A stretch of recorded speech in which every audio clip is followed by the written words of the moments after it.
ಎಲ್ಲಿ ನೋಡಿದರೂ ಹಸಿರು. ಅಡಿಕೆ ಮಡಿಗೆಗಳನ್ನು ತಬ್ಬಿ ಹಬ್ಬುತ್ತಿರುವ ಮೆಣಸಿನ ಬಳ್ಳಿ, ನೆಲದಿಂದ ಮೇಲೆದ್ದು ಸಂಭ್ರಮಿಸುತ್ತಿರುವ ಕಾಫಿ ಗಿಡಗಳು, ಬಸಿಗಾಲುವೆಗಳಿಗೆ ಸೀರೆಗಳನ್ನು ಹೊದೆಸಲಾಗಿದೆ. ಕಾಲುವೆಯ ಆಚೀಚೆ ದಿಬ್ಬದ ಮಣ್ಣು ಕೊಚ್ಚಿ ಹೋಗದಂತೆ ಆ ಮೂಲಕ ಕಾಪಾಡಿಕೊಳ್ಳಲಾಗಿದೆ. ಕಳೆಗಿಡಗಳಿಲ್ಲದೆ ಚೊಕ್ಕವಾಗಿರುವ ಅಡಿಕೆ ತೋಟದ ಬರಣಗಳಿಗೆ ಕರಡದ ಹುಲ್ಲು ತಂದು ಮುಚ್ಚಿಗೆ ಮುಚ್ಚಲಾಗಿದೆ. ಈ ತೋಟದ ಯಾವುದೇ ಮೂಲೆಯಲ್ಲಿ ನಿಂತರೂ ಒಂಥರ ಆನಂದದ ಆಹ್ಲಾದಮಯ ಅನುಭವ ಆಗದೆ ಇರುವುದಿಲ್ಲ.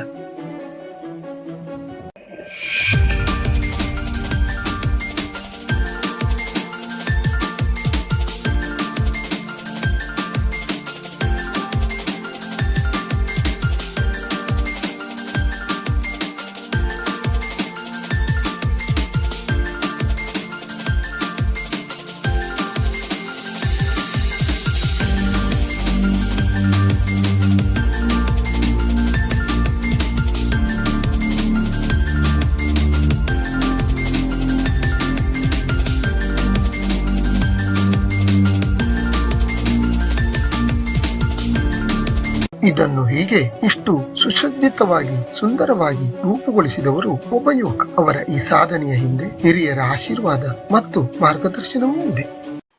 ನಿಮ್ದು ಒಟ್ಟು ಎಷ್ಟು ಕೃಷಿ ಕ್ಷೇತ್ರ ಉಂಟು? ಒಟ್ಟು 3.5 ಎಕರೆ ಇದೆ ನಮ್ಮದು. 3.5 ಎಕರೆಯಲ್ಲಿ ಎಲ್ಲ ಅಡಿಕೆ, ಕಾಳುಮೆಣಸು, ಕಾಫಿ, ಇದು ಮುಖ್ಯ ಬೆಳೆಗಳು. ಅದು ಬಿಟ್ಟು ಮತ್ತೆ ಬೇರೆ ಬೇರೆ ಬೆಳೆಗಳನ್ನು ಏನೇನು ಬೆಳೆದಿದ್ದೀರಿ ನೀವು? ಬೇರೆ ಅಂದರೆ ನಾವು ಹಲಸಿನ ಗಿಡ ಇದೆ, ಬಕ್ಕೆ ಗಿಡ ಇದೆ, ಆಮೇಲೆ ಕಸಿ ಮಾವಿನ ಗಿಡ, ಅಲ್ಫಾನ್ಸು, ಮತ್ತು ಇದು ನಮ್ಮ ಉಪ್ಪಿನಕಾಯಿ ಮಿಡಿ, ಆ ಟೈಪ್ದು, ಮತ್ತು ಲಿಂಬು, ಕಂಚಿ, ಈ ಟೈಪ್ದೆಲ್ಲ ಇದೆ. ಇದೆಲ್ಲ ಜಾತಿ ಗಿಡಗಳನ್ನು ನೀವು ಬೆಳೆಸ್ತಾ ಇದ್ದೀರಿ? ಅದೆಲ್ಲ ಬೆಳೆಸ್ತಾ ಇದ್ದೇವೆ. ಈಗ ನಾವು ಒಂದೊಂದೇ ಗಿಡಗಳ ಬಗ್ಗೆ, ನಾವು ಒಂದೊಂದೇ ನಿಮ್ಮ ಬೆಳೆಗಳ ಬಗ್ಗೆ ಮಾತಾಡ್ತಾ ಹೋಗೋಣ. ಆಯ್ತು.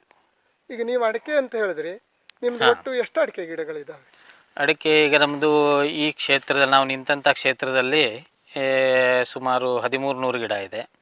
ಆನಂತರ ಮತ್ತೊಂದು ಕಡೆ ಬೇರೆ ಕ್ಷೇತ್ರದಲ್ಲಿ ಒಂದು 707 ಗಿಡ ಇದೆ. ಅಲ್ಲಿ ನಾವು ಏನು ಮಾಡಿದ್ವಿ ಅಂದರೆ, ಅದು ಹಳೆ ತೋಟ, ಇದು 13 ವರ್ಷದ ತೋಟ. ಹಳೆ ತೋಟದಲ್ಲಿ ನಾವು ಗಿಡಗಳ ಸಂಖ್ಯೆ ಮೊದಲಿಂದಾನು ಆವಾಗ ಅಳತೆ ಪ್ರಕಾರ ನೆಟ್ಟಿರಲಿಲ್ಲ, ಭಾಳ ಜಾಸ್ತಿ ಇತ್ತು. ಅಲ್ಲಿ ಸುಮಾರು ನಾವು ನಮ್ಮ ಕೃಷಿ ತಜ್ಞರ ಸಲಹೆಯಂತೆ ಸುಮಾರು 380 ಮರವನ್ನು ಕಟ್ಟು ಮಾಡಿದ್ವಿ. ಯಾಕೆಂದರೆ ಅದು ಭಾಳ ಹತ್ತಿರ ಇರೋದ್ರಿಂದ ಅದಕ್ಕೆ ಔಷಧಿ ಸಿಂಪಡಣೆ ಜಾಸ್ತಿ, ಗೊಬ್ಬರ ಜಾಸ್ತಿ. 2 ಎಕರೆ ಕ್ಷೇತ್ರಕ್ಕೆ ಎಷ್ಟು ಖರ್ಚು ಬೇಕೋ ಅದು 1 ಎಕರೆ ಕ್ಷೇತ್ರಕ್ಕೆ ಬರ್ತಿತ್ತು. ಮತ್ತೆ ಫಲನೂ ಸ್ವಲ್ಪ ಕಡಿಮೆನೆ ಅಂತ ಹೇಳ್ಬೋದು. ಈಗ ಅದು ಮಾಡಿ 3 ವರ್ಷ ಆಯ್ತು. ಈಗ ಅದು ಅಷ್ಟು ಮರ ಕಟ್ ಮಾಡಿದ್ರು ಸುತ್ತ ಉತ್ತಮ ಫಸಲನ್ನು ಕೊಡ್ತಾ ಇದೆ, ಒಳ್ಳೇದಾಗಿದೆ. ನಿಮ್ಗೆ ಒಳ್ಳೆ ಫಸಲನ್ನು ಅಲ್ಲಿ ಕೊಡ್ತಾ ಇದೆ? ಹೌದು, ಕೊಡ್ತಾ ಇದೆ. ಅಂದ್ರೆ ಈಗ ನೀವು ನಿಮ್ಮ ಒಂದು ಇದ್ರ ಪ್ರಕಾರ ಎಷ್ಟು ದೂರದಲ್ಲಿ ಅಡಿಕೆ ಗಿಡ ಇರಬೇಕು ಅಂತ ಹೇಳ್ತೀರಿ ನೀವು? ಕನಿಷ್ಠ 9 ಇರಬೇಕು. 10 ಫೂಟಿಗೆ ಇದ್ರೆ ಮತ್ತು ಚೆನ್ನಾಗಿರ್ತದೆ. ಆದರೆ ನಾವು ಮೊದಲು ಆವಾಗ 9 ಫೂಟಿಗೆ, ಇದೆಲ್ಲ 9 ಫೂಟಿಗೆ ಮಾಡಿದ್ದೇವೆ. ಅಂದ್ರೆ ಚೆನ್ನಾಗಿ ಗಾಳಿ ಆಡಬೇಕು, ಬೆಳಕು ಬರಬೇಕು, ಅಂದ್ರೆ ಫಸಲಿಗೆ ಚೆನ್ನಾಗಿರ್ತದೆ. ಸರ್, ನಿಮ್ಗೀಗ ಮಾರ್ಗದರ್ಶಕರು ಅಂತ ಹೇಳಿದ್ರಿ, ಯಾರನ್ನು ನೀವು ಮಾರ್ಗದರ್ಶಕರಾಗಿ? ಮಾರ್ಗದರ್ಶಕರು ವಿಜೇಂದ್ರ ಹೆಗಡೆ ಸಿರ್ಸಿ. ಅವರು ಕಾಲಕ್ಕೆ ನಮಗೆ ಬಂದು ಭೇಟಿ ನೀಡಿ ಸಲಹೆಯನ್ನು ಕೊಡ್ತಾರೆ. ಮತ್ತೆ ನಾವು ಫೋನಲ್ಲಿ ಕೇಳಿದ್ರು ಸುತ ನಮಗೆ ಮಾರ್ಗದರ್ಶನ ಮಾಡ್ತಾರೆ. ಮತ್ತೆ ಉಳಿದಂತೆ ನಮ್ಮ ಸ್ನೇಹಿತರಿದ್ದಾರೆ ಕೆಲವು ಮಂದಿ. ಇವರ ಈ ತೋಟದ ಸುತ್ತ ಹಲಸಿನ ಗಿಡ ಮತ್ತು ಕಸಿಮಾವಿನ ಗಿಡಗಳಿವೆ. ಲಿಂಬು, ಲವಂಗ, ಮುರುಗಲ ಮೊದಲಾದ ಗಿಡಗಳೂ ಇವೆ. ತಾವು ಬೆಳೆಸಿದ ಹಣ್ಣು ಹಂಪಲುಗಳನ್ನು ಇವರು ನೆಂಟರಿಷ್ಟರುಗಳಿಗೆ ಹಂಚಿಕೊಂಡು ತಿನ್ನುತ್ತಾರೆ. ಸುಮಾರು 100ರಷ್ಟು ಹಲಸಿನ ಗಿಡಗಳಿದ್ದು ಅವುಗಳ ಕಾಯಿ ಮತ್ತು ಹಣ್ಣುಗಳನ್ನು ಮನೆ ಬಳಕೆಗೆ ಉಪಯೋಗಿಸಿಕೊಂಡು ಮಿಕ್ಕಿದ್ದನ್ನು ಮಾರಾಟ ಮಾಡುತ್ತಾರೆ. ಲಿಂಬು ಮತ್ತು ಹುನರ್ಪುಳಿ ಗಿಡಗಳಲ್ಲಿ ಹೇರಳವಾಗಿ ಕಾಯಿಗಳು ಬಿಟ್ಟಿರುವುದು ಇವರ ಶ್ರಮದ ಫಲವೆಂದು ಹೇಳಿದರೆ ತಪ್ಪಾಗಲಾರದು. ಪ್ರತಿನಿತ್ಯ ಇವರು ಮತ್ತು ಇವರ ತಂದೆ ತಮ್ಮ ತೋಟದ ಪ್ರತಿ ಗಿಡಗಳನ್ನು ಗಮನಿಸುತ್ತಾರೆ. ಪ್ರತಿ ಗಿಡಗಳನ್ನು ಮಕ್ಕಳಂತೆ ನೋಡಿಕೊಳ್ಳುತ್ತಾರೆ. ಮುಖ್ಯವಾಗಿ ಹೇಳಬೇಕು ಅಂದ್ರೆ ನಮ್ಮ ತಂದೆಯವರು, ಅವರು ಬುಡದಿಂದಾನು ಕೃಷಿಯಲ್ಲೇ ಬಂದವರು. ಅವರ ಅಬ್ಸರ್ವೇಷನ್ ಅವ್ರ ಮಟ್ಟಿಗೆ ಹೇಳಬೇಕಂದ್ರೆ ಅವ್ರ ಅಬ್ಸರ್ವೇಷನ್ ಭಾಳ ಚೆನ್ನಾಗಿದೆ. ಪ್ರತಿ ಅಡಿಕೆ ಮರವನ್ನು ಅವರಿಗೆ ಗೊತ್ತು, ಇದು ಹೀಗೆ ಈ ಪ್ರಾಬ್ಲಮ್ ಇದೆ, ಇದು ಹೀಗಿದೆ, ಇದಕ್ಕೆ ಏನಾಗಿದೆ ಅಂತ ಅಬ್ಸರ್ವೇಷನ್. ಏನು ನಿಮ್ಮ ತಂದೆಯವ್ರ ಹೆಸರು ಏನು ಸರ್? ತಂದೆಯವರು ತಿಮ್ಮಪ್ಪ ಸುಬ್ರಾಯ ಹೆಗಡೆ ಅಂತ ಹೇಳಿ. ಅವ್ರು ಇವಾಗಲೂ ತೋಟಕ್ಕೆಲ್ಲ ಬಂದು ನಿಮಗೆ ಮಾರ್ಗದರ್ಶನ ನಿಮ್ಮ ಜೊತೆಲಿ ಅವರು ನಿಲ್ತಾರೆ? ಹೌದೌದು, ಪ್ರತಿದಿನ ಈಗ ನಮ್ಮದು 3 ಕಡೆ ಆಗ್ತದೆ, ಬೇರೆ ಬೇರೆ ಕಡೆ ಆಗ್ತದೆ. ಅದಕ್ಕೆಲ್ಲ ಅವ್ರದ್ದೇ ಈಗ ನೀರು ಬಿಡುವುದು. ಈಗ ನಾವು ದಿನ ನಾವು ನೀರು ಇದೆ ಅಂತ ಹೇಳಿ ಹೆಚ್ಚಿಗೆ ನೀರನ್ನು ವ್ಯಯ ಮಾಡುವುದಿಲ್ಲ. ಕೇವಲ ಅರ್ಧ ಗಂಟೆ ಮಾತ್ರ ಪ್ರತಿದಿನ ನೀರು ಬಿಡ್ತೇವೆ, ಆದ್ರೆ ಅರ್ಧ ಗಂಟೆ ಮಾತ್ರ ನೀರು ಕೊಡ್ತೇವೆ. ಈಗ ನೀವು ನೀರನ್ನು ಎಷ್ಟು ಲೀಟರ್ ನೀರನ್ನು ಕೊಡ್ತೀರಿ? ಈಗ ಅದು ಒಂದು ಮರಕ್ಕೆ ಡ್ರಿಪ್ ನಲ್ಲಿ ಈಗ 2 ಬಟನ್ ಕೊಟ್ಟಿದ್ದೇವೆ. ಒಂದು ಮರಕ್ಕೆ 2 ಡ್ರಿಪ್ಪರ್. ಅದು ಒಂದು 4 ಲೀಟರ್ದು ಬರ್ತದೆ, 8 ಲೀಟರ್ದು ಬರ್ತದೆ. ಒಂದು ತಾಸಿಗೆ 16 ಲೀಟರ್ ನೀರು ಬೀಳ್ತದೆ ಒಂದು ಮರಕ್ಕೆ. ಅದು ಸಫಿಶಿಯಂಟ್. ಬಟ್ ನಾವು ಕೊಡೋದು 30 ನಿಮಿಷ ಮಾತ್ರ ನೀರು. ಅದರಿಂದ ಏನು ತೊಂದರೆ ಆಗಿಲ್ಲ. ಈಗ ನಾವು ಕೆಲವೊಮ್ಮೆ ಬರಗಾಲ ಬರ್ಬೋದು, ನೀರಿನ ಸಮಸ್ಯೆ ಬರ್ಬೋದು. ಅವಾಗ ನಾವು ಈಗ 2 ತಾಸು ಕೊಡೋದು 3 ತಾಸು ಕೊಡೋದು ಮಾಡಿದ್ರೆ ಮುಂದಿನ ದಿನದಲ್ಲಿ ಸಮಸ್ಯೆ ಆಗ್ಬೋದು. ಹಾಗಾಗಿ ಅದಕ್ಕಷ್ಟೇ ನೀರನ್ನ ರೂಢಿ ಮಾಡಿದ್ದೇವೆ. ನೀವು ಅಷ್ಟೇ ಗಿಡಕ್ಕೆ ನೀವು ಮೊದಲಿಂದಾನೇ ಅದೇ ರೀತಿ ನೀರನ್ನ ನಿರ್ವಹಣೆ ಮಾಡ್ತೇವೆ. ಅದರಿಂದ ಏನು ತೊಂದರೆ ಆಗಿಲ್ಲ. ಅಡಿಕೆ ಗಿಡ ಚೆನ್ನಾಗೇ ಇದೆ. ಸರ್, ಈಗ ನೀವು ಅಡಿಕೆ ಗಿಡಕ್ಕೆ ನೀವು ಕಾಳುಮೆಣಸಿನ ಬಳ್ಳಿಗಳನ್ನು ಹಾಕಿದಿರಿ. ಹೌದು. ಯಾವಾಗ ಹಾಕಿದ್ರಿ ಸರ್ ಇದನ್ನು? ಕಾಳುಮೆಣಸು ನಾವು ಈಗ ಈ ಹೊಸ ತೋಟಕ್ಕೆ ಹಾಕಿ ಒಂದು 3 ವರ್ಷ ಆಯ್ತು. ಯಾಕೆಂದ್ರೆ ಅದು ಅಷ್ಟು ಹೈಟ್ ಹೋಗ್ಬೇಕಾಗ್ತದೆ. ಹಳೆ ತೋಟದಲ್ಲೇ ಬಳ್ಳಿ ಮಾಡಿದ್ವಿ. ಅದು ಕೆಲವೊಂದ್ಸಲಿ ರೋಗ ಬಂದು ಎಲ್ಲ ಮತ್ತೆ ನಿರ್ಮೂಲನೆ ಆಗಿತ್ತು. ಈಗ ಮತ್ತೆ ಹೊಸದಾಗಿ ಸೃಷ್ಟಿ ಮಾಡ್ತಾ ಇದ್ದೀವಿ. ಈ ಕಾಳುಮೆಣಸಿಗೆ ನೀವು ಏನೇನು ವಾಗಾತಿಗಳನ್ನು ಮಾಡ್ತೀರಿ ನೀವು ಸರ್? ಕಾಳುಮೆಣಸಿಗೆ ಅದೇ ಹೇಳಿದಾಗೆ ತಜ್ಞರ ಸಲಹೆಯಂತೆ ಕೆಲವೊಂದು ಸಿಂಪಡಣೆ ಮಾಡ್ತೇವೆ, ಆದ್ರೆ ವಿಪರೀತವಾಗಿ ಮಾಡುವುದಿಲ್ಲ. ತುತ್ತ ಸುಣ್ಣವನ್ನು ಮಾತ್ರ 2 ಸಲ ಕಂಪಲ್ಸರಿ ಕೊಡ್ತೇವೆ. ಕೆಲವೊಂದು ಎಷ್ಟಕ್ಕೆ ಬೇಕೋ ಅಷ್ಟಕ್ಕೆ ಸಿಂಪಡಣೆ ಮಾಡ್ತೀರಿ. ಅದು ಬಿಟ್ಟು ಈಗ ನ್ಯೂಟ್ರಿಯೆಂಟ್ಸ್ ಕೊಡುವಂತದ್ದು ಅದು ನಾವು ಅಡಿಕೆ ಮರಕ್ಕೆ ಕೊಡುವುದರಿಂದ ಅದು ಅಲ್ಲೇ ಇರೋದ್ರಿಂದ ಅದಕ್ಕೆ ತಗೊಳ್ತದೆ. ನಾವು ಅಡಿಕೆ ಮರಕ್ಕೆ ವೆಂಚುರಿ ಮುಖಾಂತರ ಸುಮಾರು ಡಿಸೆಂಬರ್ನಲ್ಲೇ ನಾವು ಡ್ರಿಪ್ ಅನ್ನ ಬಾಲ ಬಿಡಿಸ್ಬಿಡ್ತೇವೆ. ಡಿಸೆಂಬರ್ ಇಂದ ಸುಮಾರು ಈಗ ಮೇ ಎಂಡ್ ವರೆಗೆ ನಾವು ಅದು ತಿಂಗಳ ಒಮ್ಮೆ ವೆಂಚುರಿಯಲ್ಲಿ ಮೈಕ್ರೋ ನ್ಯೂಟ್ರಿಯೆಂಟ್ಸ್ ಅನ್ನ ಕೊಡ್ತೇವೆ. ಈ ಮೈಕ್ರೋ ನ್ಯೂಟ್ರಿಯೆಂಟ್ಸ್ ಅನ್ನು ಕೊಡೋದ್ರಿಂದ ಸರ್ ಏನು ನಿಮಗೆ ಲಾಭ ಏನಾಗಿದೆ ಸರ್? ಅದರಿಂದ ಈಗ ಅದರೊಳಗೆ ಪೊಟ್ಯಾಶ್ ಇರ್ತದೆ. ಈಗ ಕೆಲವೊಂದು ಅಡಿಕೆಯ ಗಾತ್ರ ದೊಡ್ಡ ಆಗ್ತದೆ, ತೂಕ ಜಾಸ್ತಿ ಬರ್ತದೆ. ಮತ್ತೆ ಪ್ರತಿ ತಿಂಗಳ ಅದಕ್ಕೆ ಆಹಾರ ಹೊಟ್ಟೆಗೆ ಹೋದಾಗ ಆಗ್ತದೆ. ಅಡಿಕೆ ಮರಕ್ಕೆ ವರ್ಷಕ್ಕೆ ಒಂದ್ಸಲಿ ಊಟ ಮಾಡುವುದಿಲ್ಲ, ಪ್ರತಿ ತಿಂಗಳ ಊಟ ಮಾಡ್ತದೆ. ಅದು ನೀವು ಪ್ರತಿ ತಿಂಗಳ ಕೊಡ್ತೇವೆ. ಮಳೆಗಾಲದಲ್ಲಿ ಕೊಡುವುದಿಲ್ಲ, ಯಾಕಂದ್ರೆ ಬೇಸಿಗೆಯಲ್ಲಿ ಅದು ಮಳೆಗಾಲದಲ್ಲಿ ಡ್ರಿಪ್ ಬಿಡಿಸ್ಲಿಕ್ಕೆ ಆಗುದಿಲ್ಲ, ಮತ್ತೆ ಡ್ರಿಪ್ ಅಲ್ಲಿ ಮತ್ತೆ ನೀರು ಕೊಡುವ ಅವಶ್ಯಕತೆಯೂ ಇಲ್ಲ. ಹಾಗಾಗಿ ಬೇಸಿಗೆಯಲ್ಲಿ ಡಿಸೆಂಬರ್ ಇಂದ ಮೇವರೆಗೆ ಕೊಡ್ತೇವೆ. ನೀವೀಗ ಮಳೆಗಾಲದಲ್ಲಿ ಅಡಿಕೆ ಮರದ ವಾಗತಿ ಹೇಗಿರ್ತದೆ, ಆರೈಕೆ ಹೇಗಿರ್ತದೆ? ಮಳೆಗಾಲದಲ್ಲಿ ಅಂದ್ರೆ ಈಗ ನಾವು ಅದಕ್ಕೆ ಕಾಲಕ್ಕೆ ತಕ್ಕಂತೆ ಮದ್ದು ಸಿಂಪಡಣೆ ಮುಖ್ಯ. ಈಗ 3 ರಿಂದ 4 ಸಲ ಆದ್ರೂ ಹೊಡಿಬೇಕಾದ ಪರಿಸ್ಥಿತಿ ಬರ್ತದೆ ಮಳೆ ಆಧಾರದ ಮೇಲೆ. ಆಮೇಲೆ ಕಾಲಿಗೆ ನಿರ್ವಹಣೆಯನ್ನ ಈಗ ನೀರು ನಿಲ್ದಿದ್ದಾಗೆ ನೋಡ್ಕೊಳ್ಬೇಕು. ಅಲ್ಲ, ಮದ್ದಂದ್ರೆ ನೀವು ಯಾವ ಮದ್ದನ್ನ ಕೊಡ್ತೀರಿ ಸರ್? ಈಗ ಫಸ್ಟಿಗೆ ನಾವು ಮಲ್ಟಿಪ್ಲೆಕ್ಸ್ ನವರದನ್ನ ಯೂಸ್ ಮಾಡ್ತೇವೆ. ಆ ನಂತರ ತುತ್ತ ಸುಣ್ಣ ಯೂಸ್ ಮಾಡ್ತೇವೆ. ತುತ್ತ ಸುಣ್ಣವನ್ನು ಕೊಡ್ತೀವಿ.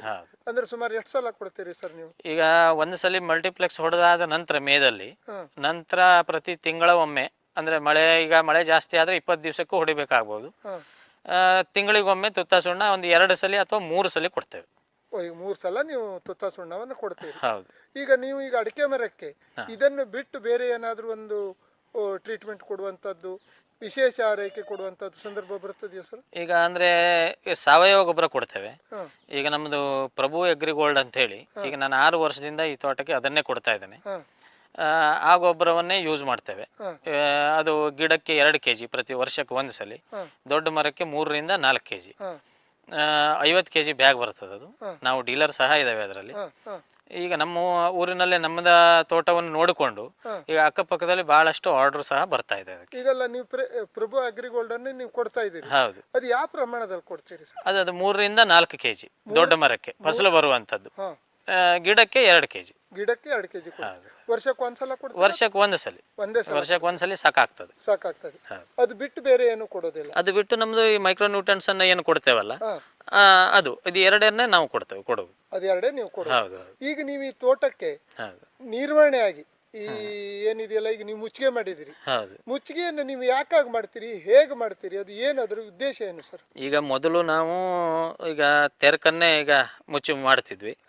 ಈಗ ಒಂದು 5, 6, 7 ವರ್ಷದಿಂದ ಸ್ವಲ್ಪ ಕರಡವನ್ನ ತರಿಸ್ತೇವೆ ಹೊರಗಡೆಯಿಂದ. ಕರಡವನ್ನ ಹಾಕ್ತೇವೆ. ಮತ್ತು ಕಾಲಿಗೆ ಅಂಚಿಗೆ ಸೀರೆ ಮುಚ್ಚಿಗೆಯನ್ನು ಮಾಡ್ತೇವೆ. ಹ, ಇದು ಕಳೆ ನಿರ್ವಹಣೆಗೆ ಒಂದು, ಹ, ಮತ್ತು ಮಳೆ ನೀರು ಈಗ ಅಡಿಕೆ ಬುಡದ ಮರಕ್ಕೆ ನಿಲ್ಲುವುದಿಲ್ಲ. ಹ, ಅದರಿಂದ ನಮಗೆ ಮೆಣಸಿನ ಬಳ್ಳಿಯ ಸಂರಕ್ಷಣೆಯೂ ಸಹ ಆಗ್ತದೆ. ಹ, ಮತ್ತು ಸಾವಯವ ವಸ್ತು ಕೊಡಲೇಬೇಕು ಭೂಮಿಗೆ. ಹ, ತೆರಕು ಈಗ ಆಗಲಿ ಅಥವಾ ನಮ್ಮದು ಕರಡ ಆಗಲಿ, ಹಸಿ ಸೊಪ್ಪಾಗಲಿ. ಈಗಿನ ಕಾಲದಲ್ಲಿ ಹಸಿ ಸೊಪ್ಪು ಹಾಕೋದು ಸ್ವಲ್ಪ ಕಷ್ಟದ ಕೆಲಸ. ಹ. ಹಾಗಾಗಿ ಈ ಮುಚ್ಚಿಗೆಯನ್ನು ಮಾಡ್ತೇವೆ. ಮತ್ತೆ ಇದು ಬೇಸಿಗೆಯಲ್ಲಿ ಬಿರು ಬಿಸಿಲಲ್ಲಿ ತಂಪಾಗಿಯೂ ಇರ್ತದೆ. ತಂಪಾಗಿಯೂ ಇರ್ತದೆ. ಕರಡ ಸ್ವಲ್ಪ ತಂಪು ತೋಟಕ್ಕೆ. ತೋಟಕ್ಕೆ ತಂಪು. ಹೌದು, ಹಾಗಾಗಿ ನೀವು ಕರಡಗ ಮುಚ್ಚಿಗೆಯನ್ನು ಮಾಡ್ತೀರಿ. ಮಾಡ್ತಾ ಇದ್ದೇವೆ. ಸರ್, ಈಗ ನಿಮಗೆ ಈಗ ಉತ್ಪನ್ನಕ್ಕೂ ಮತ್ತೆ ಇದೆಲ್ಲ ಖರ್ಚಿಗೂ ಬಹಳ ಭಾರ ಆಗುದಿಲ್ವಾ ನಿಮ್ಗಿದು? ಇಲ್ಲ, ಈಗ ನಾವು ಅಂಥದ್ದೇನು ಹೆಚ್ಚಿಗೆ ಅಂದರೆ ವಿಪರೀತ ಖರ್ಚೇನು ಆಗುವುದಿಲ್ಲ. ಹ, ಇಷ್ಟು ಇದು ಅಂದರೆ ತೋಟಕ್ಕೆ ಅತ್ಯಮೂಲ್ಯ ಬೇಕಾಗುವಂಥದ್ದೇ. ಹ, ಈಗ ಪ್ರತಿ ವರ್ಷ ಮುಚ್ಚಿಗೆ, ಆಮೇಲೆ ಗೊಬ್ಬರ. ಹ, ಇದು ನಾವು ಈಗ 2 ವರ್ಷಕ್ಕೋ 3 ವರ್ಷಕ್ಕೋ ಗೊಬ್ಬರ ಕೊಟ್ಟರೆ ಇಲ್ಲಿ ನಮ್ಮ ಭೂಮಿಯೆಲ್ಲ ಆಗೋದಿಲ್ಲ. ಹ, ಅದು ಪ್ರತಿ ವರ್ಷ ಈಗ ನೀವು 4 kg ಕೊಡುವ ಬದಲು 3 kg ಆದರೂ ಕೊಡಬೇಕು. ಹ, 3 kg ಇಲ್ಲ ಅಂದರೆ 2 kg ಆದರೂ ಕೊಡಲೇಬೇಕು. ಹ, ಹ, ಹ, ಹಾಗಾಗಿ ಅದು ಭಾರ ಆಗುವುದಿಲ್ಲ. ಅದು ಉತ್ಪನ್ನ ಈಗ ನಮಗೆ ಎಕರೆಗೆ ಒಂದು ಈಗಿನ ಅಂದರೆ ಇದರಲ್ಲಿ ಸರಾಸರಿ 15 ಕ್ವಿಂಟಲ್ ಎಕರೆ ಕೊಡ್ತದೆ. ಹ, ಇಷ್ಟು ವಾಗಾತಿಗೆ ಹ. ಅಷ್ಟು ಸಫಿಷಿಯೆಂಟ್ ಅನಿಸ್ತದೆ. ಈಗ ನಿಮ್ಮ ಹಳೆ ತೋಟದಲ್ಲಿ ಇದೇ ತರ ಇದನ್ನು ಕೊಡ್ತದೆಯಾ ಅಥವಾ ಮತ್ತೆ ಚೇಂಜ್ ಇದೆಯಾ ಅಲ್ಲಿ? ಇಲ್ಲ, ಅದರಲ್ಲೂ ಸಹ ಇದೇ ನಮ್ನಿ ಬರ್ತದೆ, ಉತ್ಪನ್ನ ಇಷ್ಟೇ ಕೊಡ್ತದೆ? ಉತ್ಪನ್ನ ಬರ್ತದೆ. ಹೌದು. ನೀವೀಗ ಈಗ ನೀರನ್ನು ಈಗ ಕಾಲ್ಗೆ ಮಾಡಿದ್ದೀರಿ, ಹೌದು. ಅದು ಬಿಟ್ಟು ಈಗ ನೀರು ಬಸಿದು ಹೋಗ್ಲಿಕ್ಕೆ ಮತ್ತೆ ಬೇರೆ ಏನಾದ್ರು ಮೆಥಡ್ ಅನ್ನು ಉಪಯೋಗಿಸಿದ್ದೀರಿ? ಇದಕ್ಕೆ ಡ್ರೈನೇಜ್ ಇದೆ ಆ್ಯಕ್ಚುಲಿ. ಹಾ, ಈಗ ಎಲ್ಲಿ ಕಾಲಿಗೆ ಇದೆಯೋ ಅಲ್ಲೇ ಅಡಿಗಡೆ ಡ್ರೈನೇಜ್ ಪೈಪ್ ಇದೆ. ಹಾ, ಆ ಡ್ರೈನೇಜ್ ಇದ್ರೂ ಸಹ ಹಾ, ಅದು ನಮ್ಮ ಅಡಿಕೆ ಮರದ ಬೇರಿಗೆ ಹಾ, ಗಾಳಿ ಮತ್ತೆ ಬೆಳಕು ಉಸಿರಾಡಲು, ಅವಕ್ಕೂ ನಮ್ಮಂಗೆ ಉಸಿರಾಡಲು ಬೇರು ಹೊರಗಡೆ ಬರಬೇಕು. ಹಾ, ಈಗ ನಾವು ಭಾಳ ಕಡೆ ಮುಚ್ಚಿ ಬಿಡ್ತಾರೆ ಡ್ರೈನೇಜ್ ಮಾಡಿ. ಹಾ, ನಮಗೆ ತಜ್ಞರ ಸಲಹೆಯಂತೆ ಇಲ್ಲ ಕಾಲಿಗೆ ಇಡಿ ಅಂತ ಹೇಳಿದರು. ಹಾ. ಹಾಗಾಗಿ ನಾವು ಡ್ರೈನೇಜ್ ಇದ್ರೂ ಸಹ ಅದ್ರ ಮೇಲೆ ಕಾಲಿಗೆ ಇಟ್ಟಿದ್ದೇವೆ, ಕಾಲ್ಗೆ ನೀವು ಮಾಡಿದ್ದೀರಿ. ಮಾಡಿದ್ದೇವೆ. ಈಗ ನೀವಿಲ್ಲಿ ಈ ಕಾಫಿಯನ್ನು ನಾಟಿ ಮಾಡಿದ್ದೀರಿ ನೀವು. ಹೌದು. ಈ ಕಾಫಿ ನಾಟಿ ಮಾಡಿದ್ರಿಂದ ನಿಮಗೆ ಹ್ಮ್. ಏನ್ ಅನ್ನಿಸ್ತಾ ಇದೆ? ಯಾಕಾಗ ಅದನ್ನು ಮಾಡಿದ್ರಿ? ಯಾವಾಗ ನಿಮ್ಗೆ ಐಡಿಯಾ ಹೇಗೆ ಬಂತು? ಈಗ ಎಲ್ಲ ಕಡೆ ಸ್ವಲ್ಪ ಕಾಫಿ ಬೆಳೆ ಅಂಥೇಳಿ ಒಂದ್ಸಲಿ ಸ್ವಲ್ಪ ಜೂಮಲ್ಲಿ ಬರ್ತಾ ಇತ್ತು. ಹ, ನಾವು ನೋಡಿದ್ವಿ. ಅದರ ಮೊದಲು ನಾ ಕಾಫಿ ಬೆಳೆ ಮಾಡುವಾಗ ನಮ್ಮ ಹತ್ತಿರ ಮಾರ್ಕೆಟ್ ಕದಂಬದಲ್ಲಿ ಕೇಳಿದೆ, ಹ, ಹೇಗಿದೆ ರೇಟು ಅಂಥೇಳಿ. ಹ, 60ರಿಂದ 90 ರೂಪಾಯಿ ಇದೆ ಕೆಜಿಗೆ ಅಂತಂದರು. ಹ, ಆವಾಗ ಕೆಲವು ಜನ ಹೀಗೆ ವಿಚಾರ ಮಾಡಿದಾಗೆ ಅದು ಭಾಳ ಕಷ್ಟ, ಅದ್ರ ಕೊಯ್ಯೋದು ಕಷ್ಟ, ಹೀಗೆಲ್ಲ ಅಂತ ಹೇಳಿದರು. ಆದರೂ ಒಂದು ಈಗ ನಮ್ಗೆ ಉಪ ಬೆಳೆಯಾಗಿ ಹ, ಈಗ ತೋಟದಲ್ಲಿ ಇದ್ದರೆ ನಮ್ಗೆ ಅನುಕೂಲ ಅಂಥೇಳಿ ನಾವು ಮಾಡಿದ್ವಿ. ಅದರಿಂದ ಮತ್ತೊಂದು ನಾವು ಈಗ ಕಂಡುಕೊಂಡಂಥದ್ದು, ಈಗ ಕಾಫಿ ಗಿಡ ಈಗ ಹೀಗೆ ಹಬ್ಬಿ ಅಗಲವಾಗಿ ಹೋಗ್ತದೆ. ಹ, ಅದು ಮತ್ತೆ ಯಾವಾಗೂ ಹಸಿರಿರ್ತದೆ, ಹೌದು, ಒಣ ಎಲೆ ಉದುರ್ತಾ ಇರ್ತದೆ. ಹೌದು, ಅದಷ್ಟು ಜಾಗಕ್ಕೆ ನಮಗೆ ಕಳೆಯೇ ಹುಟ್ಟುವುದಿಲ್ಲ. ಹೌದು, ಆ ಜಾಗದಲ್ಲಿ ಕಳೆ ತೆಗೆಯುವ ಕೆಲಸವೇ ಇಲ್ಲ. ಹೌದು, ಅದೊಂದು ನಮಗೆ ಬಹಳ ಉಪಕಾರ ಆಗ್ತದೆ. ಹೌದು, ಮತ್ತು ಈ ವರ್ಷ ಈಗ ಅದಕ್ಕೆ ಒಳ್ಳೆ ಮಾರ್ಕೆಟಲ್ಲಿ ರೇಟು ಸಹ ಬಂದಿದೆ. ಹೌದು. ಹಾಗಾಗಿ ಅದು ಉಪಬೆಳೆಯಾಗಿ ನಾವು ಮಾಡ್ತಾ ಇದ್ದೇವೆ. ನೀವು ಈ ಕಾಫಿ ನಾಟಿ ಮಾಡಿದಿರಲ್ಲ ಸರ್, ಹೌದು. ಈಗ ಅದಕ್ಕೆ ಆರೈಕೆಗಳನ್ನು ಏನೇನು ಮಾಡ್ತೀರಿ? ಅದ್ರ ಕಾಪಿಗೆ ವಿಶೇಷವಾದಂಥ ಏನು ಆರೈಕೆ ಅಂತಿಲ್ಲ. ನಾವು ಆ್ಯಕ್ಚುಲಿ ಇಲ್ಲಿ ಅದನ್ನು ನೀರನ್ನು ಸಹ ಮಾಡಿಲ್ಲ. ಈಗ ಅಡಿಕೆ ಈಗ ತಂಪಿದ್ದ ಜಾಗ ಆದ್ರಿಂದ ಹ, ಅಡಿಕೆ ಮರಕ್ಕೆ ಕೊಟ್ಟ ನೀರೇ ಅದಕ್ಕೂ ಸಹ ಸಾಕಾಗ್ತದೆ. ಹ, ಮತ್ತೆ ಅದಕ್ಕೆ ಆರೈಕೆ ಅಂದರೆ ಮೇಲ್ಗಡೆ ನಾವು ಈಗ ಒಂದು ಫಸ್ಟಿಗೆ ಒಂದು 3 ಫೂಟು ಬರುವಾಗ ಹ, ಅದಕ್ಕೆ ಮೇಲೆ ತುದಿಯನ್ನು ಕುಡಿಯನ್ನು ಕಟ್ಟು ಮಾಡಬೇಕು. ಹ, ಅದು ಹೈಟ್ ಹೋಗಲಿಕ್ಕೆ ಬಿಡಬಾರ್ದು. ಹ, ಅದು ಅಗಲವಾಗಿ ಹಬ್ಬುತ್ತದೆ. ಹ, ಇದಕ್ಕೆ ನಮ್ಮ ಹತ್ತಿರದವರಾದ ಶ್ರೀಧರ್ ಹೆಗಡೆ ಚವತ್ತಿಯವರು ಸಹ ಸಲಹೆಯನ್ನು ಕೊಟ್ಟಿದ್ದಾರೆ. ಹ, ನಮ್ಮ ತೋಟಕ್ಕೆ ಬಂದಿದ್ರು ಅವರು. ಹ, ಅದರಂತೆ ಮಾಡ್ತಾ ಇದ್ದಾವೆ. ಅದು ಮತ್ತೆ ಕೆಲವೊಂದು ಅಡ್ಡ ಹೋಗುವುದು ಎಲ್ಲ ಇರ್ತದೆ, ಅಂದರೆ ಮೇಲ್ಗಡೆ ಸೂಟಿಸಿಕೊಳ್ತದೆ. ಹ, ಅದನ್ನೆಲ್ಲ ಸರಿಯಾಗಿ ಕ್ಲೀನ್ ಮಾಡಿ ಕೊಟ್ಟರೆ ಅದಕ್ಕೂ ಸಹ ಗಾಳಿ ಬೆಳಕು ಮುಖ್ಯ. ಹ. ಒಳ್ಳೆ ಈಲ್ಡ್ ಬರ್ತದೆ. ಈ ಸಲ ನಮಗೆ ಅದು ಒಂದು 2.5 ಕ್ವಿಂಟಲ್ ನಾವು ಕಾಫಿ ಬೆಳೆಯನ್ನು ತೆಗೆದಿದ್ದೇವೆ. ಈ ಸಲ ಮಾಡಿ ಎಷ್ಟು ವರ್ಷ ಆಯ್ತು ಈಗ ನೀವು? ಈಗ 3.5 ವರ್ಷ ಆಯಿತು. ಎಷ್ಟು ವರ್ಷಕ್ಕೆ ಬರ್ತದೆ ಸರ್? 2.5 ವರ್ಷ 3 ವರ್ಷಕ್ಕೆ ಅಂದರೆ ಫಸ್ಟ್ ಬೆಳೆ ಸ್ಟಾರ್ಟ್ ಆಗಿಬಿಡ್ತದೆ. ನಿಮ್ಗೆ ಇದು ಚೆನ್ನಾಗಿ ಬಂದ್ರೆ ಎಷ್ಟು ಕ್ವಿಂಟಲ್ ಬರ್ಬೋದು ಅಂತ ಒಂದು ಅಂದಾಜಿದೆ? ಈಗ 1 ಎಕರೆಗೆ ಒಂದು 1.5 ಎಕರೆಗೆ ಒಂದು 7-8 ಕ್ವಿಂಟಲ್ ಆದರೂ ಬರ್ಬೋದೇನೋ ಅನಿಸ್ತದೆ. ನಮಗೂ ಹೊಸದಿದು, ಕಾದು ನೋಡ್ಬೇಕೀಗ. ಕಾದು ನೋಡ್ಬೇಕಾಗಿದೆ. ಹೌದು. ಈಗ ನಿಮ್ಮ ಕಾಳುಮೆಣಸಿನ ವಿಚಾರದಲ್ಲಿ, ಹೌದು. ಕಾಳುಮೆಣಸಿನ ಎಷ್ಟು ಬಳ್ಳಿ ಇದೆ ನಿಮ್ಮ ಇದರಲ್ಲಿ? ಕಾಳುಮೆಣಸಲ್ಲಿ ಸುಮಾರು ಈಗ ಎಲ್ಲ ಮರಕ್ಕೂ ಇದೆ ಬಳ್ಳಿ. ಈಗ ಕೆಲವೊಂದು ಹೊಸದು ಈಗ ಏನಾಯಿತು, ಒಂದ್ಸಲಿ ಎಲ್ಲ ಈಗ ರೋಗ ಒಂದು ಕಟ್ಟೆ ಬಂದು ಎಲ್ಲ ಹೋಗಿತ್ತು. ಈಗ ಮತ್ತೆ ಹೊಸದಾಗಿ ಸೃಷ್ಟಿ ಮಾಡ್ತಾ ಇದ್ದಾವೆ ಇಲ್ಲಿ. ಮತ್ತೆ ಈ ತೋಟದಲ್ಲಿ ತಯಾರಾಗ್ಲಿಕ್ಕೆ ಹಣಕಿ ಈಗ ಮತ್ತೆ ಒಂದು 3.5 ವರ್ಷ ಆಗಿದೆ. ಹಾಗಾಗಿ ಇನ್ನು ಮೇಲೆ ಮತ್ತೆ ಈಗ ಯಾವುದೇ ರೋಗ ಬರದಿದ್ರೆ ಕಾಳುಮೆಣಸು ಉತ್ತಮವಾದ ಉಪಬೆಳೆ. ನೀವು ಅದಕ್ಕೆ ರೋಗ ಬರದಾಗಿ ಏನಾದರೂ ಟ್ರೀಟ್ಮೆಂಟ್ಗಳಿವೆಯಾ ಸರ್? ಟ್ರೀಟ್ಮೆಂಟ್ ಭಾಳ ಇದೆ. ಅದಕ್ಕೆ ಈಗ ನಮ್ಮ ಕೆಲವೊಂದು ಹೇಳಿದ್ದಷ್ಟನ್ನು ನಾವು ಮಾಡಲಿಕ್ಕೆ ನಮಗೂ ಸ್ವಲ್ಪ ಆರ್ಥಿಕವಾಗೂ ಕಷ್ಟ ಆಗ್ತದೆ. ಎಷ್ಟು ಸಾಧ್ಯವೋ ಅಷ್ಟನ್ನು ಮಾಡಿ ಉಳಿಸ್ಕೊಳ್ಳಿಕ್ಕೆ ಪ್ರಯತ್ನ ಪಡ್ತಾ ಇದ್ದೀವಿ. ಈಗ ನೀವು ಈ ಕಾಳುಮೆಣಸಿನ ಬಳ್ಳಿಯನ್ನ ಮಾಡಬೇಕಾದ್ರೆ, ಈಗ ಹೊಸದಾಗಿ ಮಾಡಬೇಕಾದ್ರೂ ಕೂಡ ನಾನು ಕೇಳ್ತಾ ಇರೋದು, ಅದಕ್ಕೆ ಮುಖ್ಯವಾಗಿ ಭೂಮಿಯ ಲಕ್ಷಣಗಳೇನಾದ್ರೂ ಇರ್ತದೆಯಾ, ಅಥವಾ ನಾವು ನೀರು ನಿಲ್ದೆ ಹೋದಾಗೆ ಅಥವಾ ನೀರು ಬಸಿದು ಹೋಗುವಾಗೆ ಯಾವ್ಯಾವ ತರ ನಾವು ಪ್ರಯತ್ನಗಳನ್ನು ಮಾಡಬಹುದು? ಈಗ ಅಡಿಕೆ ಮರದ ಬುಡಕೆ ಈಗ ಅದಕ್ಕೆ ಪ್ಲಾಸ್ಟಿಕ್ ಮಲ್ಚಿಂಗ್ ಅನ್ನ ಮಾಡ್ತಾರೆ. ಇಲ್ಲ ಅಂದ್ರೆ ದಪ್ಪವಾಗಿ ಮುಚ್ಚಿಗೆ ಆದ್ರೂ ಇರಬೇಕು. ಮತ್ತೆ ಸ್ವಲ್ಪ ಏರು ಅಂದ್ರೆ ಒಂದು ಬುಟ್ಟಿ 2 ಬುಟ್ಟಿ ಮಣ್ಣು ಇದ್ರೆ ಬಹಳ ಚೆನ್ನಾಗಿ, ಅಂದ್ರೆ ನೀರು ನಿಲ್ದೇ ಇದ್ದ ಹಾಗೆ. ಹಾಗಿದ್ರೆ ಅದ್ರೊಳಗೂ ಈಗ ಸಾಧಾರಣವಾಗಿ ಈಗ ಕೊಟ್ಟೆ ಸಸಿಯನ್ನು ತಂದ್ರೆ 100ಕ್ಕೆ 80% ಆದ್ರೂ ಬದುಕ್ತದೆ. ನಮ್ಮ ಕುಡಿಯನ್ನು ನಾವು ಕಟ್ ಮಾಡಿ ನೆಡ್ತೇವೋ ಅದಕ್ಕಿಂತ ಜಾಸ್ತಿ ಬದುಕ್ತದೆ ಈ ಕೊಟ್ಟೆಗಳಂದ್ರೆ ನಾವು ನೋಡಿ ನಮ್ಮ ಇದರಲ್ಲಿ ಅನುಭವಕ್ಕೆ ಬಂದಿದ್ದದು. ನೀವೀಗ ಯಾವ ಜಾತಿ ಸಸಿಗಳನ್ನು ಹಾಕಿದ್ರಿ? ನಾವು ಪಣಿಯೂರು ಮಾತ್ರ ಮಾಡ್ತೇವೆ, P1 ಅಂತ ಹೇಳಿ.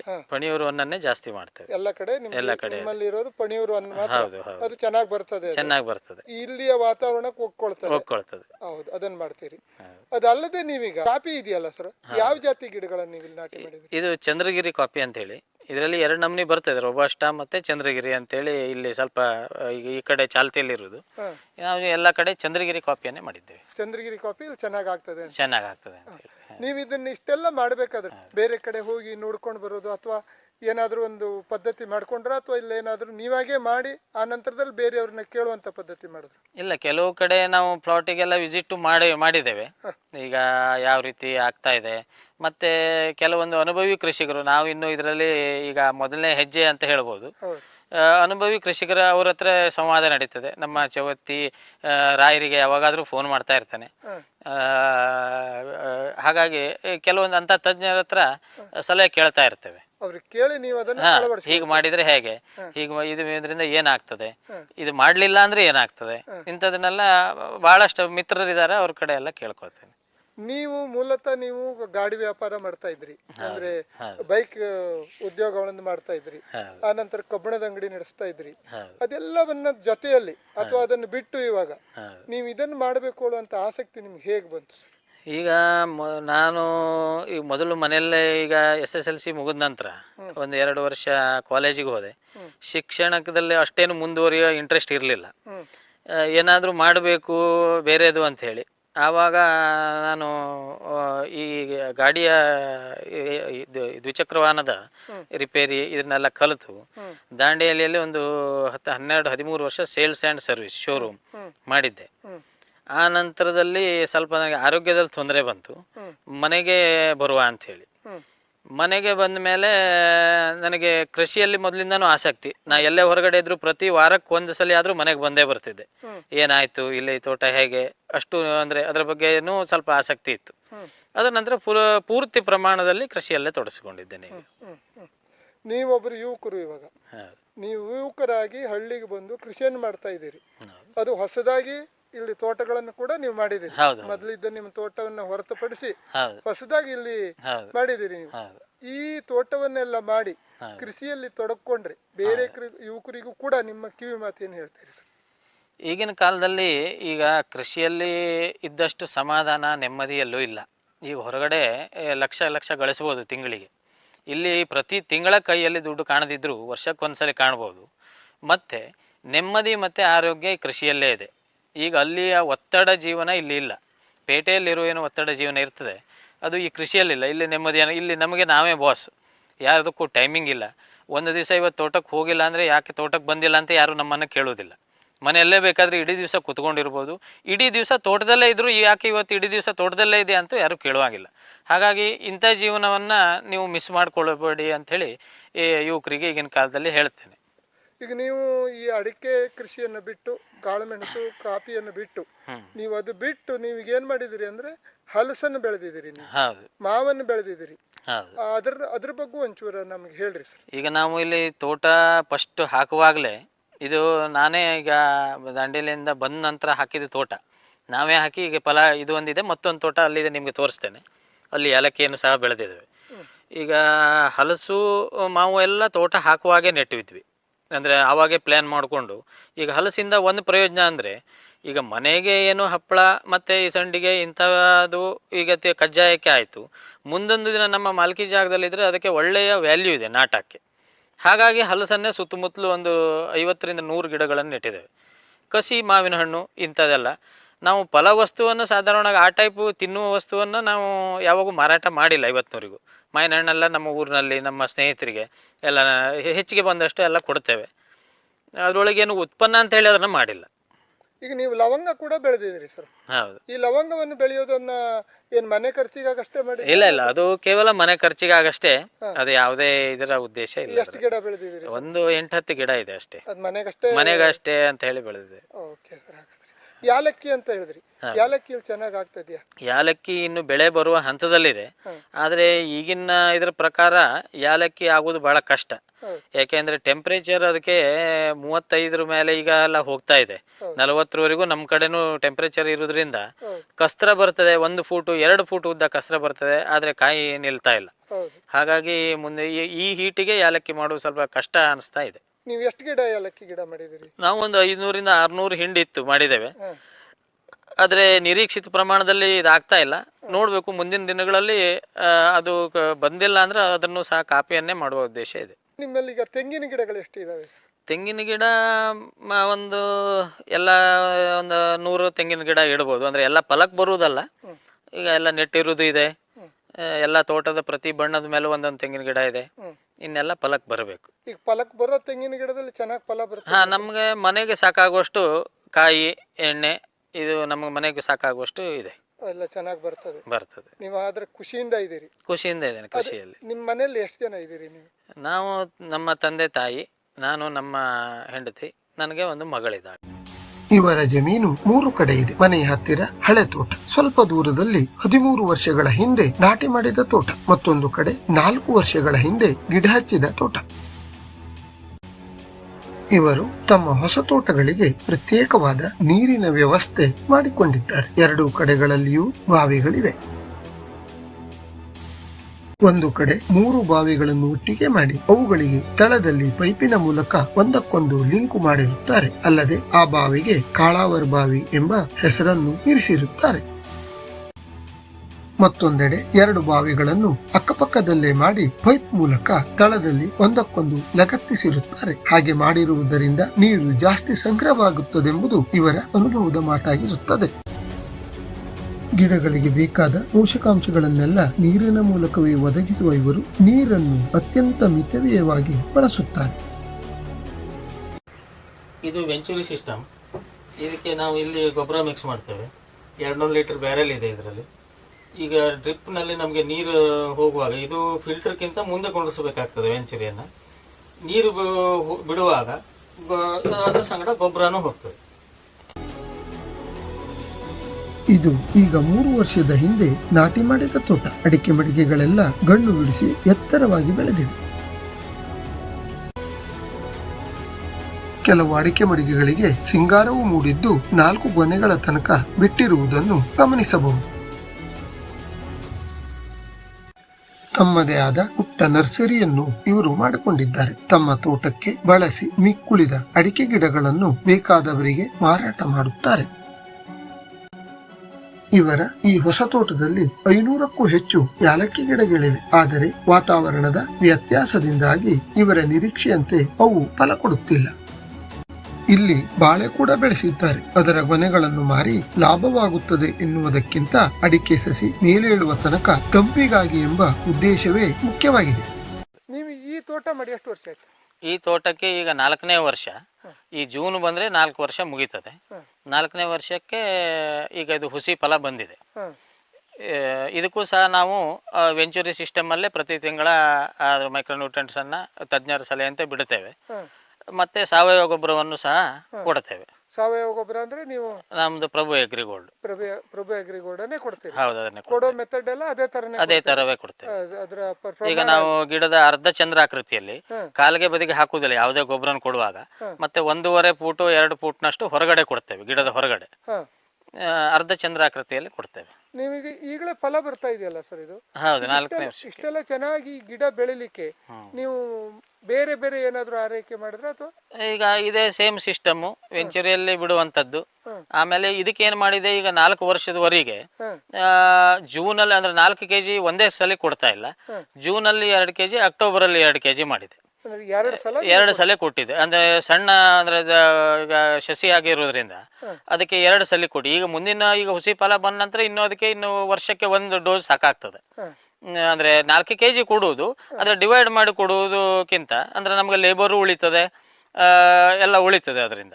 ಅಲ್ಲ, ನೀವು ಸರ್ಕಾರಿ ಗೊಬ್ಬರ ಏನಾದ್ರು ಕೊಡ್ತೀರಾ? ಸರ್ಕಾರಿ ಅಂದ್ರೆ ಈಗ ಮೈಕ್ರೋ ನ್ಯೂಟ್ರಿಯೆಂಟ್ಸ್ ಏನು ಹೇಳಿದವಲ್ಲ, ನಾವು ಸಾವಯವ ಮತ್ತೆ ಅದು 2 ಮಿಶ್ರಣ ಕೃಷಿ ಇದೆ ನಮ್ದು. ಹಾಗಾಗಿ ನೀವು ಹೌದು ಸರ್. ಅಲ್ಲದೆ ನಿಮ್ಮ ಈ ತೋಟದಲ್ಲಿ ನೀವು ಯಾಲಕ್ಕಿಯನ್ನು ಬೆಳೆಸಿದ್ದೀರಿ. ಹೌದು, ಹೇಳಿ ಅದ್ರ ಬಗ್ಗೆ ಒಂಚೂರು ಹೇಳಿ. ಯಾಲಕ್ಕಿ ಚೆನ್ನಾಗೇ ಬಂದಿದೆ, ನಿಮ್ಗೆ ಈಗ ಆಲ್ರೆಡಿ ಕಾಣ್ತಾ ಇದೆ, ಒಳ್ಳೆ ಗ್ರೋತ್ ಇದೆ. ಆದ್ರೆ ಈಗ ನಾನು ತಜ್ಞರನ್ನು ಕೇಳಿದಾಗ ಯಾಕೆ ಅದು ಇನ್ನೂ ನಿರೀಕ್ಷೆಯಂತೆ ಫಲ ಬರ್ತಾ ಇಲ್ಲ, ಅದು ಈಗಿನ ಹೀಟ್ ಏನಿದೆ, ಈಗ ನಮ್ಮಲ್ಲೂ ಸಹ 38ರಿಂದ 40 ಡಿಗ್ರಿವರೆಗೂ ಸೆಕೆ ಆಗ್ತಾ ಇದೆ. ಅಷ್ಟು ಹೀಟಿಗೆ ಯಾಲಕ್ಕಿ ಬರುವುದಿಲ್ಲ ಅಂತ ಹೇಳಿ, ಅಂದ್ರೆ ಅಥವಾ ಬಂದರೂ ಸಹ ನಿರೀಕ್ಷಿತ ಪ್ರಮಾಣದಲ್ಲಿ ಸಿಗುವುದಿಲ್ಲ ಅಂತೇಳಿ ನಾವು ಈಗ ಮುಂದಿನ ದಿನಮಾನದಲ್ಲಿ ಮತ್ತೆ ಬೇರೆ ಬೆಳೆಯನ್ನೇ ನಾವು ಉಪಬೆಳೆಯನ್ನ ಮಾಡಬೇಕು ಅಂತ ವಿಚಾರ ಇದೆ. ಯಾಲಕ್ಕಿ ಅಷ್ಟು ನಮ್ಮಲ್ಲಿ ಈಗ ಈಗಿನ ವಾತಾವರಣಕ್ಕೆ ಸೆಟ್ ಆಗ್ತಾ ಇಲ್ಲ ಅಂತ ಅನಿಸ್ತಾ ಇದೆ. ಅಲ್ಲ ಸರ್, ಈಗ ಇದಕ್ಕೆ ಸ್ವಲ್ಪನೂ ಫಲನೇ ಬರ್ತಾ ಇಲ್ವಾ ಅಥವಾ? ಇಲ್ಲ, ಬರ್ತಾ ಇಲ್ಲ. ಈಗ ಕಸ್ತ್ರ ಬರ್ತದೆ, 1 ಫೂಟು 1.5 ಫೂಟ್ ಅಷ್ಟು ಉದ್ದ ಕಸ್ತ್ರ ಬರ್ತದೆ. ಆದ್ರೆ ಅದಕ್ಕೆ ಹೂವಿನೂ ಬರ್ತದೆ, ಕೆಲವೊಂದು ಅಲ್ಲೆಲ್ಲೋ 1-2 ಗಿಡಕ್ಕೆ ಬರ್ತದೆ, ಬರುವುದೇ ಇಲ್ಲ ಅಂತಲ್ಲ. ಆದ್ರೆ ಈ ನಮ್ಗೆ ಈಗ ನಾವು ಇಷ್ಟಿಗೆ ನೋಡಿ ಈಗ 500ರಿಂದ 600 ಹಿಂಡಿದೆ, ಅದಕ್ಕೆ 1 kg ಅಷ್ಟು ಏಲಕ್ಕಿ ಆಗುದಿಲ್ಲ. ಆವಾಗ ನಮ್ಗೆ ಅದು ಅಂದ್ರೆ ಆ ಬೆಳೆ ನಮ್ಗೆ ಈಗ ಇಲ್ಲಿ ಸೆಟ್ ಆಗುದಿಲ್ಲ ಅಂತ ನಾವು ವಿಚಾರ ಮಾಡ್ತಾ ಇದ್ದೇವೆ. ಹೌದೌದು. ಇಲ್ಲಿ ಒಟ್ಟು ಎಷ್ಟು ಗಿಡ ಇದೆ ಸರ್ ಇಲ್ಲಿ ಅಡಿಕೆ? ಇಲ್ಲಿ ಒಂದು 500 ಗಿಡ ಇದೆ. 500 ಗಿಡ ಇದೆ. ಹೌದು. ಅಂದ್ರೆ ಸುಮಾರು 1 ಎಕರೆ ಚಿಲ್ಲರೆ ನೀವು ಹೌದು ತೋಟ ಮಾಡಿದ್ದೀರಿ. ಹೌದು ಹೌದು. ಈಗ ನೀರಿಗೆ ಇಲ್ಲಿಗೆ ಒಂದು ಬಾವಿ ಇಟ್ಕೊಂಡು? ಇಲ್ಲಿ 2 ಬಾವಿಯನ್ನು ಮಾಡಿದ್ದೇವೆ. 6 ಫೂಟ್ ಇದೆ, 2 ಬಾವಿ ಒಟ್ಟಿಗೆ ಇಟ್ಟಿದ್ದೇವೆ. ಅಲ್ಲಿ 3 ಬಾವಿ ಮಾಡಿದ ಹಾಗೆ ಒಳಗಡೆ ಅದಕ್ಕೆ ನಾವು ಬಾವಿ ತೋಡುವಾಗಲೇ ಇಂಟರ್ ಕನೆಕ್ಷನ್ ಕೊಟ್ಟಿದ್ದೇವೆ. ಎಲ್ಲಿ? ಬಾವಿಗೆ ಬುಡದಲ್ಲಿ. ಇಲ್ಲೂ ಅದೇ ತರ ಮಾಡಿ? ಇಲ್ಲೂ ಅದೇ ತರ ಮಾಡಿದ್ದೇವೆ. ಅಂದ್ರೆ ನೀರು ಪಾತ್ರ ಜಾಸ್ತಿ ಆಗ್ತದೆ, ಮತ್ತೆ ಒಂದೇ ಸಲ 2 ಬಾವಿಯಲ್ಲೂ ನೀರು ಸ್ಟೋರೇಜ್ ಸೇಮ್ ಇರ್ತದೆ, ಪ್ರಮಾಣ ಒಂದೇ ಸಲ ಏರ್ತದೆ, ಒಂದೇ ಸಲ ಇಳಿತದೆ. ಆ ಸಿಸ್ಟಮ್ ಅನ್ನು ಮಾಡಿದ್ದೇವೆ. ಈಗ ಸರ್ ಇಲ್ಲಿ ಎಷ್ಟು ಫುಟ್ ನೀರು ಇರ್ತದೆ ಸರ್ ಇಲ್ಲಿ? ಈಗ ಮೇ ತಿಂಗಳು ಈಗಲೂ ಒಂದು 10-12 ಫೂಟ್ ನೀರಿಗೆ ಏನು ತೊಂದರೆ ಇಲ್ಲ. ನಿಮಗೆ ನೀರಿಗೆ ಏನು ಕೊರತೆ ಆಗಿಲ್ಲ ಇನ್ನೂವರೆಗೆ.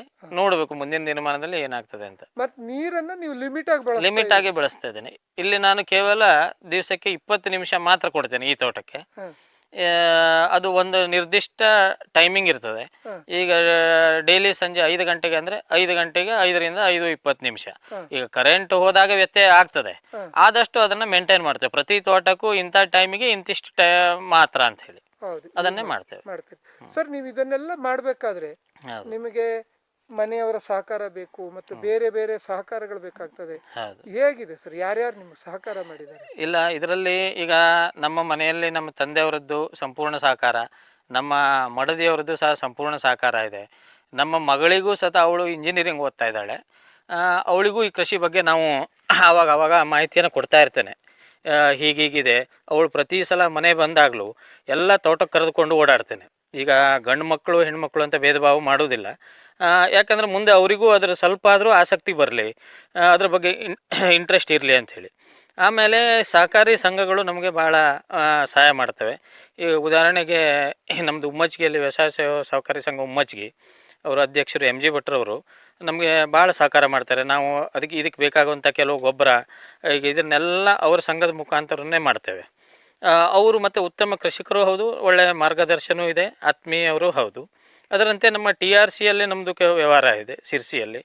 ಇಲ್ಲಿ ನಮಗೆ ಡ್ರಿಪ್ಪು ಇಂಥ ಕೆಲವೊಂದು ಯೋಜನೆಯನ್ನು ಅವಾಗ ತೋಟಕ್ಕೆ ಮಾಡುವಾಗ ಭಾಳ ಸಹಕಾರ ಇದೆ. ಅವರ ಕಿರಣ್ ಭಟ್ ಅಂತೇಳಿ ಅವರು ಸೆಕ್ರೆಟರಿ, ಅವರು ತುಂಬ ಸಹಕಾರ ಮಾಡಿ ನಮಗೆ ಇದೆಲ್ಲ ಅಭಿವೃದ್ಧಿಗೆ ಸಹಕಾರಿಯಾಗಿದ್ದಾರೆ.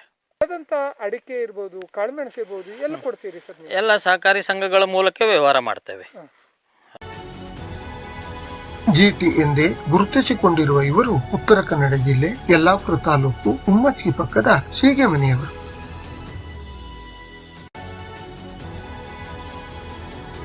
ಇವರ ಮೂಲ ಮನೆ ಶೀಗೆಮನೆಯಲ್ಲೇ ಇದ್ದು ತಮ್ಮ ಕುಟುಂಬದೊಂದಿಗೆ ಇವರು ಅಲ್ಲಿಯೇ ವಾಸ ಮಾಡುತ್ತಾರೆ.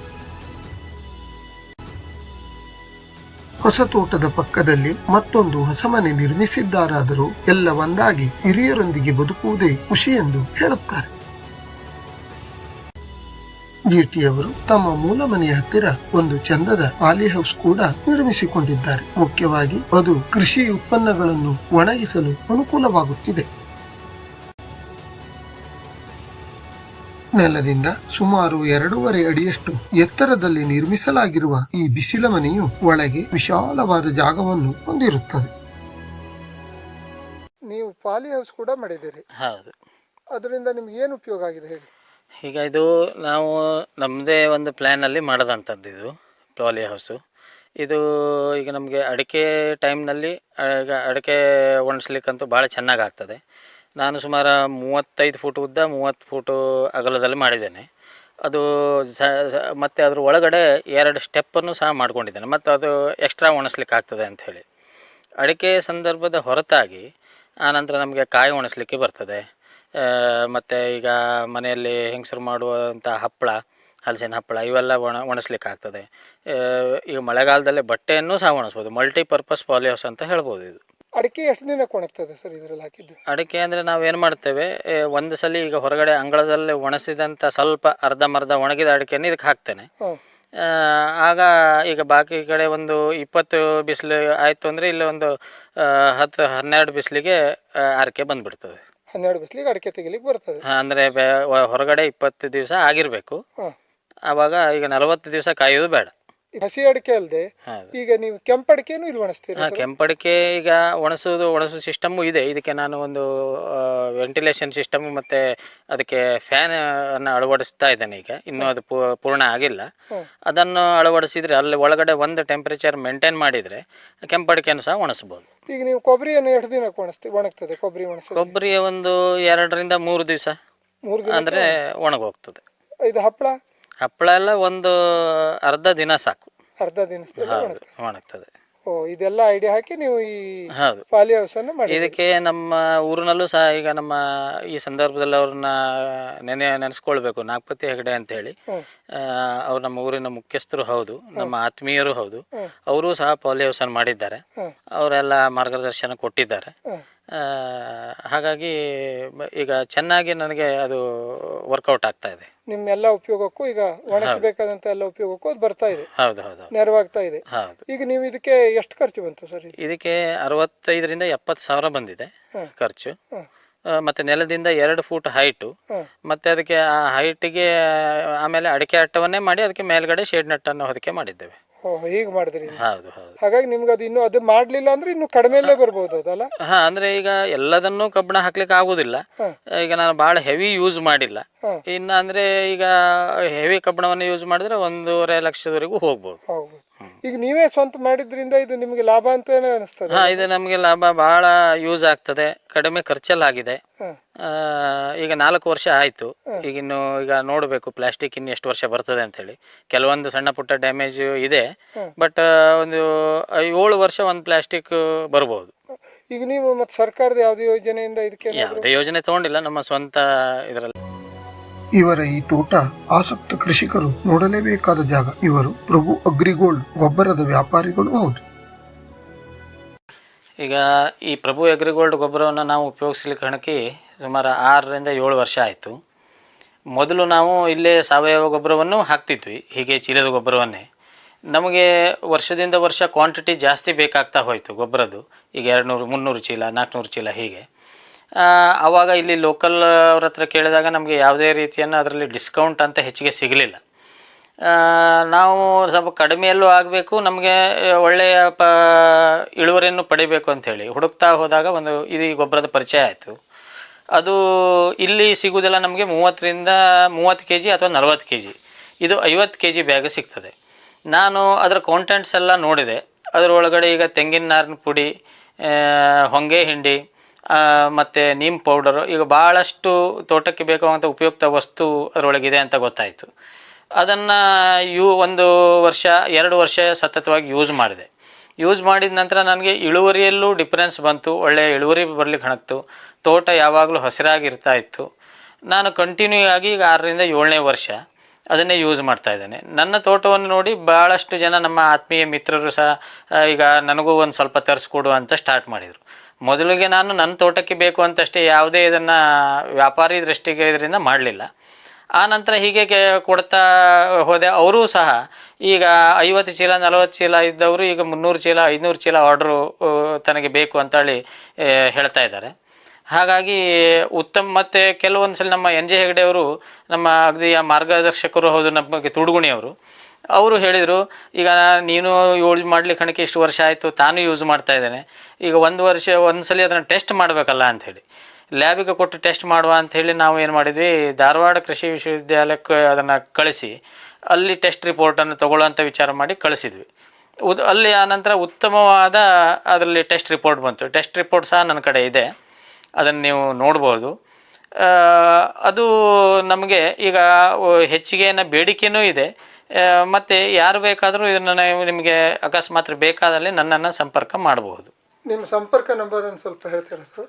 9482905774. ಮತ್ತೊಂದು ಸಲ ಹೇಳಿಬಿಡಿ ಸರ್. 9482905774. ಈಗ ಸಾಯಂಕಾಲ 7 ಗಂಟೆಯಿಂದ 10 ಗಂಟೆ ಒಳಗಡೆ ಫೋನ್ ಮಾಡಿ, ಎಷ್ಟೊತ್ತಿಗೂ ನಾನು ಸಿಗ್ತೇನೆ.